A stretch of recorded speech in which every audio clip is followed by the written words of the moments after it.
वंशी एक बार फिर से स्वागत करता हूँ आप सबका साक्षर ऑनलाइन लर्निंग में।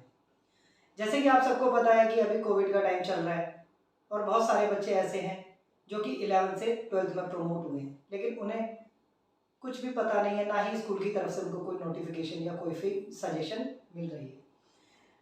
कई बच्चों को तो ये भी नहीं पता कि हमें स्टडी करनी कैसे है, सिलेबस क्या आएगा और किस तरीके से हमें ये प्रिपरेशन करनी है।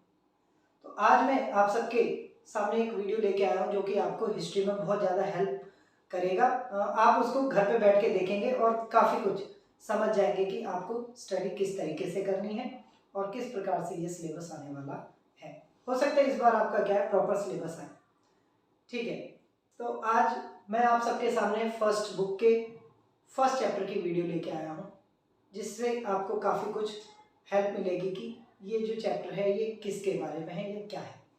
तो ऐसे बहुत सारे स्टूडेंट्स जो हमारे इस चैनल में पहली बार आए हैं और पहली बार वीडियो देख रहे हैं, तो उन्हें मैं कहना चाहूँगा कि आप हमारे चैनल को सब्सक्राइब कर दीजिए, जिससे कि हमारी वीडियोज़ आपके पास टाइम टू टाइम आती रहे। तो चलो अब मैं आपको विस्तार पूर्वक समझाने की कोशिश करता हूँ। देखो, हमारा जो पहला चैप्टर है वो है हड़प्पा सभ्यता। बेसिकली अगर आप बुक में देखेंगे तो इसका नाम ईंटें, मनके तथा अस्थियां है। ईंटें, मनके तथा अस्थियों का अर्थ उन अवशेषों से है जो खुदाई के दौरान प्राप्त हुए थे, लेकिन उन अस्थियों या उन ईंटों और मनकों से हमें किसके बारे में पता चलता है? हमें हड़प्पा सभ्यता के बारे में पता चलता है, जिसके कारण हम इसे हड़प्पा सभ्यता कहते हैं। तो आज मैं हड़प्पा सभ्यता के ये जो चैप्टर है इसके कुछ बेसिक टॉपिक्स बताना चाहता हूँ, क्योंकि जब तक आपके बेसिक क्लियर नहीं होंगे तब तक आप इस सभ्यता को नहीं जान पाएंगे। ठीक है, जिसके बाद आपका बेसिक काफी अच्छा हो जाएगा, जिससे आप पूरा चैप्टर आसानी से समझ पाएंगे।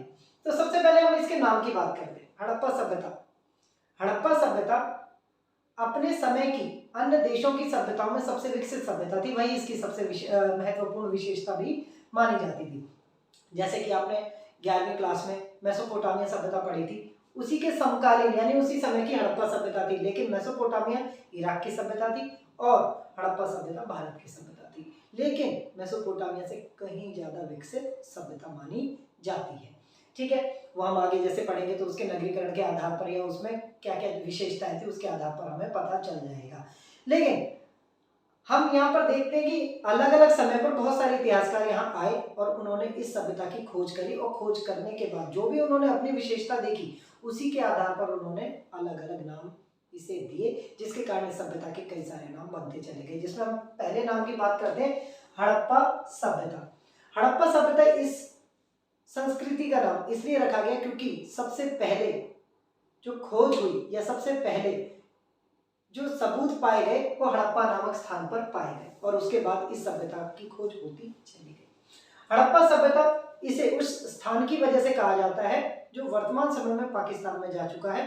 वो मोंटूगुमरी जिले में एक छोटा सा स्थान था हड़प्पा, लेकिन अब तो बहुत बड़ा या काफी प्रसिद्ध पूरा स्थल बन गया, जहाँ पर लोग जाकर इस सभ्यता को देखते हैं, यानी एक टूरिस्ट प्लेस बन चुका।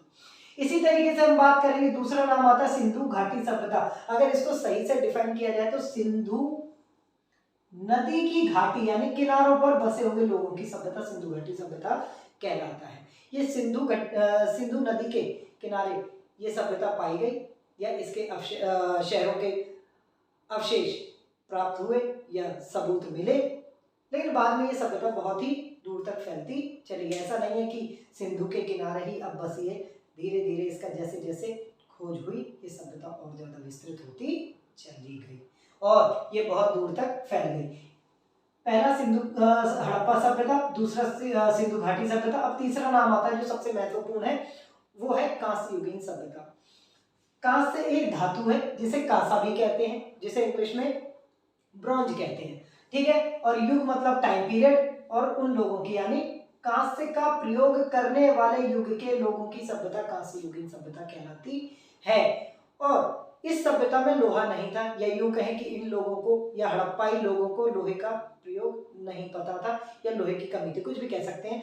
यानी कि फाइनली अगर हम देखें तो इतिहासकारों के अनुसार खुदाई में किसी भी प्रकार के लोहे की वस्तुओं का लोहे की वस्तु प्राप्त नहीं की गई, जिसके कारण इस सभ्यता ऐसा माना जाता है कि इस सभ्यता में केवल कांसे का प्रयोग किया जाता था, इसे कांस्य युगीन सभ्यता कहते हैं। बेसिकली यही 3 सबसे महत्वपूर्ण नाम है। उसके बाद हम बात करते हैं कि आप सबको पता है कि इसकी खुदाई है, इसकी शुरुआत जो हुई थी वो अंग्रेजों के समय पर हुई थी और उस समय पर हमारे देश का विभाजन नहीं हुआ था, जिसकी वजह से उस समय पर इसे केवल भारत की सभ्यता कहा जाता था। लेकिन जैसे विभाजन हुआ तो ये सभ्यता भी विभाजित हो गई और आधे से ज्यादा पुरास्थल पाकिस्तान में चले गए और साथ ही साथ कुछ ऐसे भी पुरास्थल है जो पाकिस्तान के अलावा अफगानिस्तान में स्थित है, जिसके कारण इसे भारतीय उपमहाद्वीपीय सभ्यता भी कहा जाता है। यानी आप सबको पता होगा एशिया के दक्षिण में भारत है और भारत कई सारे देशों को मिलाकर अपने आपको उपमहाद्वीप बनाता है, तो ये भारतीय उपमहाद्वीपीय सभ्यता भी कहलाने लगी। इसी तरीके से हम बात करेंगे कि भारत में अगर सबसे पहले नगर कहीं थे, यानी नगरों की शुरुआत कहीं पर हुई होगी, जिसके अवशेष हमारे पास आज हैं जो सबसे पुराने हैं, तो वो हड़प्पा सभ्यता ही है, जिसके कारण कई इतिहासकारों ने इसे प्रथम नगरीकरण भी कहा, भारत का पहला नगरों वाली संस्कृति। इसी तरीके से आता है, अब हम बात करेंगे सिंधु तथा सरस्वती की सभ्यता। आप सबने 11वीं क्लास में मेसोपोटामिया सभ्यता को पढ़ा। मेसोपोटामिया सभ्यता भी 2 नदियों के बीच में स्थित एक सभ्यता थी जो दजला और फरात के बीचों बीच थी।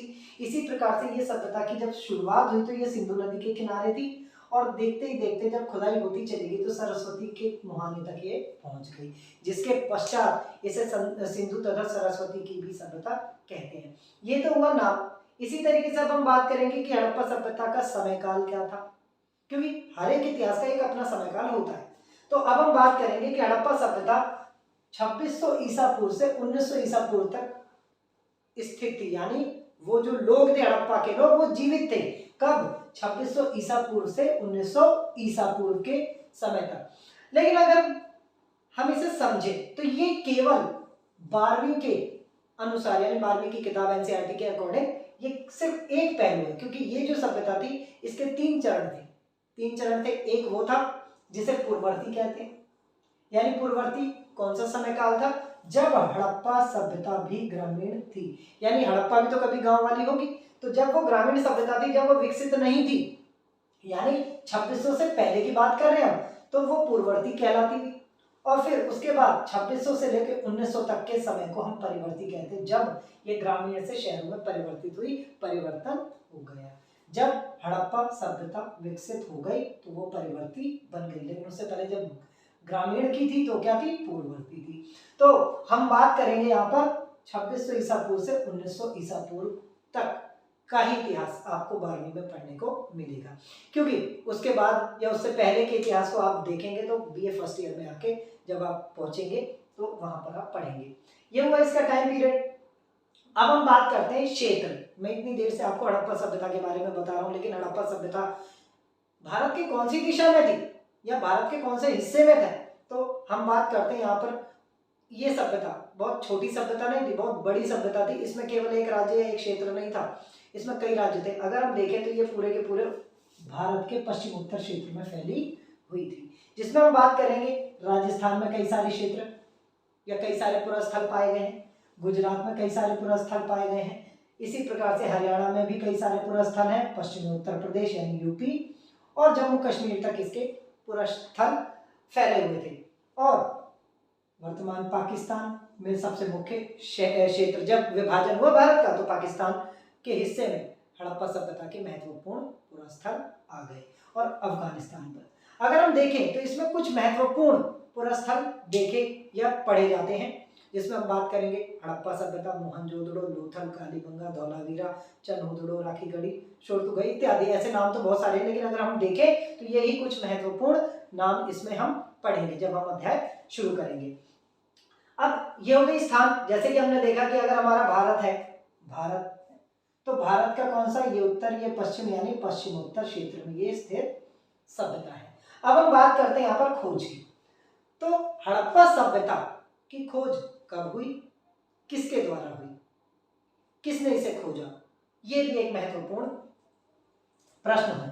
तो अब हम बात करते हैं यहाँ पर कि हड़प्पा सभ्यता की खोज अंग्रेजों के समय पर, यानी कि ईस्ट इंडिया कंपनी जब भारत में थी उस समय पर की गई थी। यानी हड़प्पा सभ्यता की खोज ईस्ट इंडिया कंपनी के समय पर हुई, यानी भारत जब गुलाम था या मतलब अंग्रेजों के कब्जे वाला भारत था।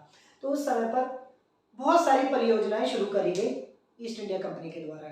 जगह जगह पर रेलवे लाइन बिछाई जा रही थी, रोड बनाए जा रहे थे, मतलब आपका बड़े बड़े डैम बनाए जा रहे थे। तो उस समय पर जब इन लोगों को खुदाई करने, कई क्षेत्रों में जब ये खुदाई करते थे तो वहां से पुराने समय की वस्तुएं निकलती थी, ईंटें निकलती थी।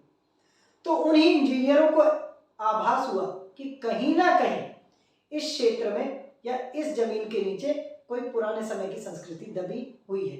और उन्होंने जब एक्सपर्ट या इतिहासकारों को बुलाया, खोजकर्ताओं को बुलाया, तो उसके बाद ये उनके सामने निष्कर्ष निकला कि यहाँ पर बहुत समय या बहुत पुरानी एक संस्कृति दफन थी। और उसके बाद पता चला हड़प्पा सभ्यता का। तो अब हम बात करते हैं कि उस समय पर ऐसे कौन से इतिहासकार थे या ऐसे कौन से खोजकर्ता, पुरातत्ववेत्ता थे जिन्होंने इसकी खुदाई की या खुदाई करवाई या इसके बारे में बताया। तो उस समय पर हम बात करते हैं दूसरे डायरेक्टर जनरल, जिनका नाम था sir John Marshall. Sir John Marshall के नेतृत्व में दो महत्वपूर्ण भारतीय मूल के इतिहासकार थे, जिनका नाम था दयाराम साहनी और रखालदास बनर्जी। इन्होंने एक महत्वपूर्ण भूमिका निभाई थी हमारे हड़प्पा सभ्यता की खोज में। दयाराम साहनी ने 1921 में हड़प्पा नामक स्थल खोजा और रखालदास बनर्जी ने अगले ही साल मतलब 1922 में मोहनजोदड़ो को खोजा। और उसके बाद अगर हम देखें तो इसका जो खोजकाल है, खोजकाल 1921 से 1924 तक कहा गया है किताब के अनुसार कि 1921 में शुरुआत हुई, पहला क्षेत्र निकला और 1924 तक इसमें सैकड़ों पुरास्थल निकल गए, यानी खोज लिए गए। लेकिन अगर सही मायने में देखें तो कभी भी इतिहास की खोज समाप्त नहीं होती। आज भी इसके पुरास्थलों की खोज होती जा रही है और कई सैकड़ों स्थल इससे संबंधित प्राप्त हो चुके हैं। तो ये कुछ ऐसे टॉपिक थे जो इस अध्याय का बेस बनाते हैं, जिससे हमें क्या है, बहुत सारे कॉन्सेप्ट क्लियर होते हैं। अब आप इसके बाद जब अध्याय पढ़ेंगे तो बहुत ज़्यादा बेहतर तरीके से वो समझ आता जाएगा। अब हम मिलेंगे अगली वीडियो पे, जिसमें मैं आपको इसी अध्याय से संबंधित कुछ टॉपिक क्लियर करता चलूंगा, जिससे आपको ज़्यादा परेशानी ना आए। तो फिर मिलते हैं अगली वीडियो में। जब तक आप घर पे रहें, सुरक्षित रहें और पढ़ते रहें।